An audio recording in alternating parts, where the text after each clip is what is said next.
Natasha and thank you so much for joining me today. Well, today we are going to be working with some Gilding Flakes, which are like very, very fine, unbelievably lightweight pieces of kind of similar to foil, I guess. They're like shiny, usually metallic, and there are heaps of brands out there that do them. I see that Horton Crafts has a beautiful range of like blues and greens and then every color in between of golds and champagnes and rose golds and all those things. I tend to just stick with kind of three-ish, honestly, like a copper and a gold and a silver or rose goldy sort of type. These flakes are very lightweight and most often they are sold with, like if you purchase a pack, a dries tacky glue. So for example, like a two-way zig glue pen or some smart glue from scrapbook.com, the green Tombow mono adhesive, that is also one that you can use. But today I feel like we are going with the kind of less mess option for an item that can be a little messy-ish, but don't be put off by that. So I'm going to be using some adhesive sheets today. This for me is a much cleaner and easier way to use the Gilding Flakes. You can also use double-sided tape. That is another fantastic way to do this. And basically, as I mentioned, these are just unbelievably lightweight flakes that you can pop down. So I have actually covered a piece of A2 4¼ by 5½ white cardstock in some waffle flower double-sided adhesive sheets, and I cut it in half because I'm going to do a couple of different things, but I just want to show you for this one I'm going to mix the copper and the gold, and you sort of just move them around and they flake off, and it's good at the end of this to either use like a little sponge or a little brush, a paintbrush or dry sponge, to get rid of all the little loose pieces and to sort of buff them a little bit. But really you just cover the space until there is no more adhesive gaps finished. And then of course there are so many different options where we can go from here today. Of course we're going to be making a card, but I did want to show you just a really easy way to use these flakes. I would absolutely suggest doing this on a piece of scrap paper, and that way you can kind of contain the mess a little bit. Now, down the first half, I did like smaller pieces together. In the second half, which is really just where I had the release paper so I could have somewhere to hold on to, I'm sort of doing bigger clumps so that you can have a look at how they both look. You can do both. You can do just one color. As I mentioned, there are a whole host of colors out there on the market these days. I will link some of them down below in case you want to have a look, but this might be one of those products that you have in your drawer from a long, long time ago, and it's time to get it back out again and have a fun play.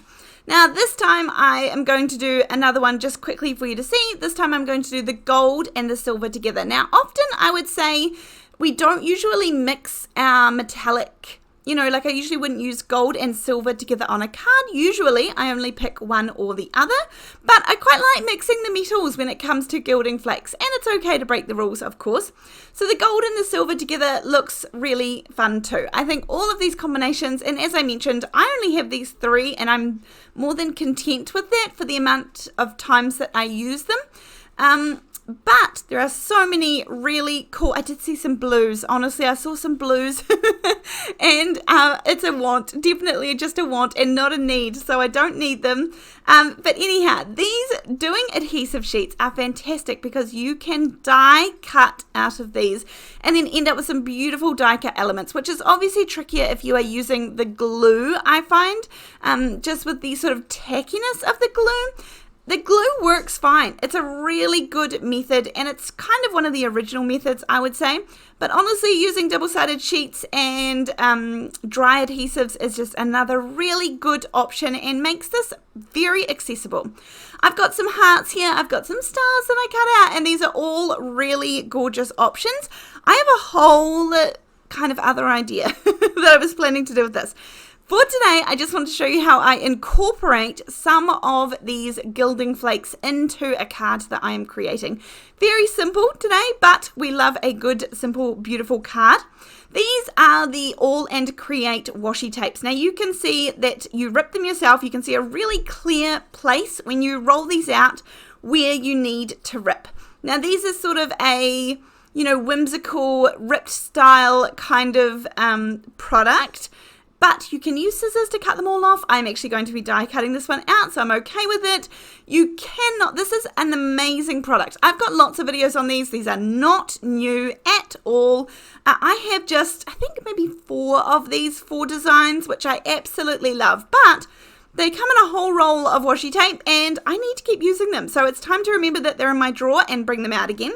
This one specifically is called Flamingo Go-Go. As I mentioned, I have lots of cards and lots of videos on my YouTube channel using these, but I really love the seamless nature. When I first purchased these, I was worried about how you would be able to see the join lines, but that is not a thing, which is absolutely, these are a beautiful design. As I mentioned, there are so many designs out there. There's typewriters and flowers and animals and you know, cupcakes and all the good things. So I will link some of these down below in case you want to check out some other ones. But this is a really cool product where you don't have to have stamps and stencils and all the things to sort of color them in. It's just washi tape, and then I'm going to die cut this out using it's actually got a bit of a scalloped edge to it. This is the mixed scallop rectangles from LDRS. Again, I feel like I use this in every single video, so I semi-apologize for that, but good value is good value, and I love a good sort of, you know, base die set like this that I can just use and use and use and use. Anyhow, I am using the dark carnation dye ink because this is the most similar color that I have to this flamingo, and that's what I'm aiming for. It's just all I have. We have to work with what I've got, and this was the most similar color. You might have some cardstock that is already this color. You might choose to go with more of a contrasting color. You might choose to pick one of the colors that's in the background, like one of those greens or browns, and highlight that as well. I'm just using a little makeup sponge to apply this here. And actually, I was on a phone call at the same time trying to concentrate, so that's why I'm taking my sweet time. I use another die from that same set, and I'm going to cut out a beautiful rectangle. Don't worry about the middle, we'll figure out that hot mess later. And then at this point, I was actually changing my plan, and I'll show you sort of how I went along on this one. This is a bit of a change of plan, so I'm going to, well, first of all, I'm going to create a little panel that's going to run down the back of everything here. But actually, I decided I wanted to die cut out a sentiment out of it. This part here is going to be hidden. I know that. So out of the Trinity Stamps birthday die set, I'm going to cut out this is the shadow die part of it, and then I will also cut out the wording die that goes, and I'm going to cut that out of some scraps from the red that I created before. So this actually doesn't end up making it onto the card. I thought that it was going to contrast nicely. I thought it would work nicely down the bottom. It didn't kind of show up. This just doesn't show up enough for my liking. It didn't feel quite right. So that's okay. We did it, and we'll keep moving on. Anyhow, I'm going to trim a little more of this off. I wasn't sure how wide I wanted that panel. You can definitely still see some of the die cutting out of it, but that's okay. I knew that that part was going to be hidden, so I was okay with die cutting out of it. I may as well do that rather than making some more as well. This is a 4 1/4 by 5.5 inch card base. I've got my little Gilded Flakes strip on there, and then everything is coming together very quick and nicely for this one. Everything that we know is underneath is being hidden, and that works out just fine. You could also put some twine or some burlap twine or some gold thread or something around this, but I was okay. I was actually just happy with how this was. I'm going to off-center the red one behind there. Everything at this stage is flat onto the card, so I did feel like I could pop up that main feature focal image that we have created. And again, this just is really fun. This washi tape is like quick, beautiful images without having to do any of the coloring, without having to think about, you know, tones and colors and ombres and fading out and lighters and darkers and which colors I need and what have I actually got.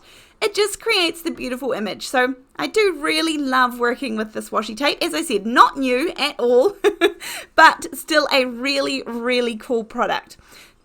With the sentiment, I decided to go with a little banner die and a little happy birthday stamped onto it, but using this little shadow die that I had already die cut, some leftovers, I'm going to hole punch out some little specks. I guess these are kind of like DIY sequins or DIY, little embellishments. So I've popped some of those up the top there and some down by the sentiment, and that finishes off today's card nicely. So I have some more ideas coming with die cut options for the Gilded Flakes. I have a whole lot of ideas as per usual, but trying to just work through a few options at a time. Thank you so much for joining me. Everything will be linked in the description box down below if you'd like to check some out. But other than that, here are some more videos that YouTube thinks you will like. See you next time. Bye.